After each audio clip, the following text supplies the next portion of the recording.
అందరికీ నమస్కారం. శ్రీ గురుభ్యో నమః.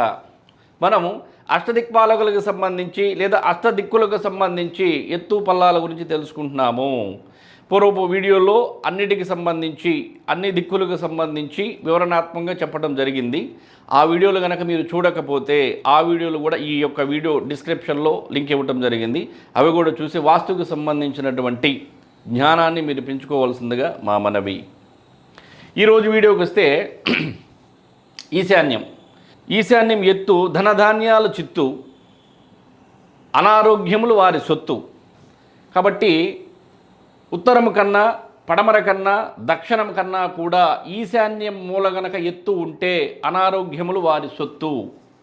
ఈశాన్యం మూల అనేది స్థలం మొత్తంలో కానీ గృహం మొత్తానికి సంబంధించి ఈశాన్యంలో మెరక అనేది ఉండకూడదు. కాబట్టి ఈశాన్యం అనేది ఎత్తు ఉండుట మంచిది కాదు. మళ్ళీ ఈశాన్యం డౌన్, ఈశాన్యం పల్లం సిరి సంపదలకు ఆరోగ్యానికి కీర్తి ప్రతిష్టలకు అది మూలం.